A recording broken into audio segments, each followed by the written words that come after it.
The public is being sold a kinetic fantasy. A 21st century Manhattan Project for missile defense dominates headlines. A high-cost spectacle designed for a symmetric threat that no longer exists. While the media focuses on incoming explosions and upgraded travel warnings for Caribbean islands, they deliberately ignore the primary vector of modern strategic conflict. The real war is not about firepower, it is about data flow. The math is irrefutable. As an adversary's economy is stifled and its companies are forced to 4-day weeks, the incentive structure shifts. The kinetic cost of challenging the United States directly is prohibitive. The asymmetric cost of severing its nervous system is not. This is the blueprint for creating a blind Leviathan. The entire American system, military, financial, logistical, is a colossus that runs on a constant stream of data from undersea cables and orbital satellites. According to RUSI threat models, severing these connections does not require a declaration of war. It is an act of strategic silence. Cutting the data flow induces systemic paralysis. A launch-on warning protocol becomes impossible. Financial markets freeze.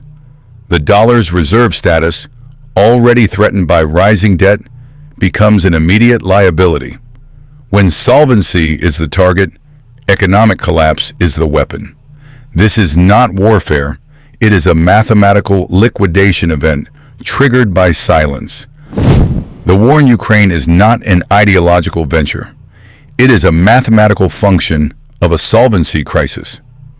For the Kremlin, the kinetic cost of invasion became secondary to the systemic cost of domestic economic collapse.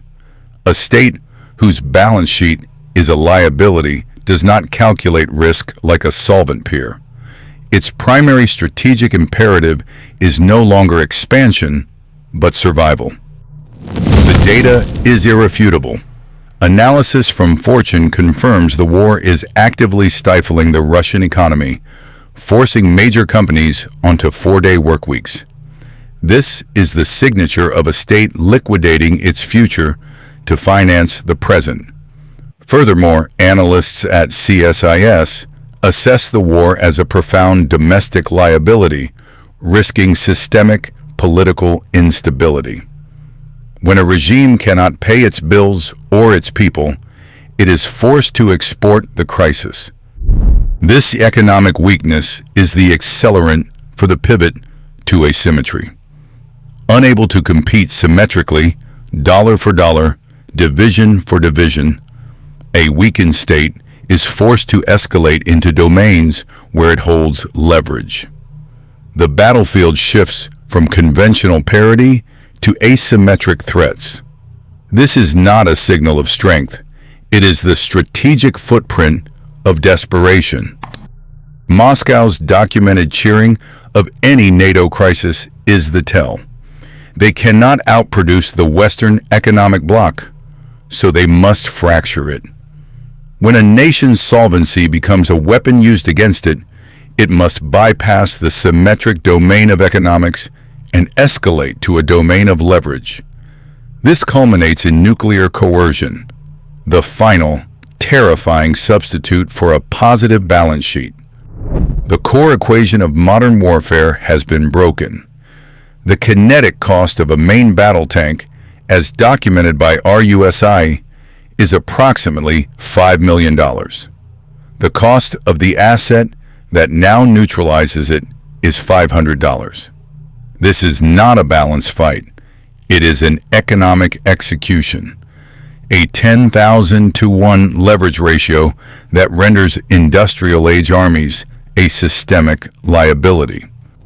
This vector is known as the democratization of violence, the systemic diffusion of high-impact lethality from the state to the non-state actor, or the failing state.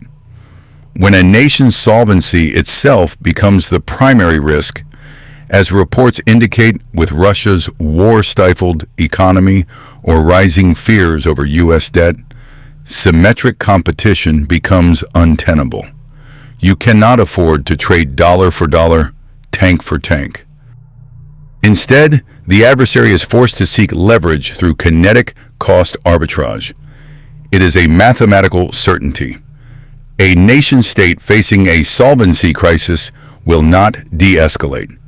It will escalate asymmetrically, substituting economic parity with lethal efficiency. The $500 drone is merely the first step on a ladder of escalation. The final substitute for a failed currency is a launch-on-warning nuclear posture, the ultimate asymmetric asset. The travel warning for a Caribbean island is not a vacation advisory. It is a marker. The instability you see in regions from the Americas to Southern Africa is not a random sequence of crises. It is the deliberate selection of a proxy laboratory, a gray zone, for staging asymmetric operations. These zones are selected for their inherent fragility, providing a low-cost, low-risk environment to test the response protocols of a declining economic power. While legacy media reports on tourism risks, citing an upgraded travel warning, AOL.com, the underlying mechanism is strategic. Analysts at RUSI and CSIS assess these events not as local crime, but as vectors for foreign leverage. It is a blueprint. Find a nation with weak institutional integrity, introduce instability, and measure the speed and nature of the U.S. response. The kinetic cost is near zero. The intelligence yield is priceless. It establishes a baseline for escalation. The activation of these gray zones is a mathematical accelerant, directly correlated to the declining solvency of the United States. As Fortune reports, fears over U.S. debt and reserve currency status are mounting. Adversaries whose own economies are stifled, as seen with Russia, Fortune, cannot compete in symmetric domains of dollars and tanks. They are forced to escalate to domains where they have leverage. Moscow cheering a NATO crisis while its own system falters is the protocol in action. If you cannot win symmetrically, you accelerate the systemic collapse of your adversary. The endgame of this gray zone strategy is to force a final confrontation on favorable terms. Before that, however, comes the final symmetric gambit, a technological Hail Mary. The development of a 21st century Manhattan project for missile defense, as reported by Ynet News, is not merely defensive. It is a calculated attempt to negate the adversary's ultimate asymmetric leverage, nuclear coercion, before the U.S. solvency crisis makes conventional defense economically impossible. The next phase is not war, but the positioning of these final non-economic assets. It is the last move before launch on warning becomes the default protocol. The final escalation is not a choice, it is a protocol. Strategic Command operates under a doctrine known as launch on warning.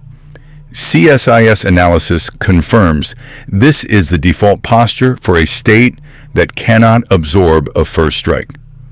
The logic is a function of economic liability. If you lack the solvency to rebuild, you cannot afford to wait for confirmation. You launch on the warning of an attack, not the impact. This creates the ultimate asymmetric vector, the fog of digital war. An adversary does not need to fire a single kinetic weapon. A sophisticated cyber attack that blinds early warning radar systems forces a binary decision. With sensors dark, the commander cannot distinguish a system failure from a decapitation strike. Fear becomes the accelerant. The commander is forced to assume the worst-case scenario and execute the launch protocol. This is not a failure of character. It is a failure of the system, engineered by economic disparity. While Moscow's economy is being systemically stifled, as Fortune reports, its reliance on nuclear leverage as a substitute for symmetric power becomes absolute. They cannot compete with dollars and tanks, so they are forced to compete with timers and triggers. A solvency crisis is a mathematical accelerant. Reports from Fortune confirm the Russian economy is stifling, forcing a strategic pivot from high kinetic cost to high leverage, asymmetric attacks. This is not a choice. It is a protocol dictated by economic gravity. While Washington focuses on high-cost, symmetric deterrence like the Golden Dome project, adversaries recalibrate to attack the system's unguarded, low-cost nodes. The initial vector will not be a mainland target. CSIS analysis confirms adversaries prioritize deniability and response time testing in a live environment. The State Department's upgraded travel warnings for the Caribbean are not a tourist advisory. They are a pre-conflict indicator flagging a systemic vulnerability in the U.S. near abroad.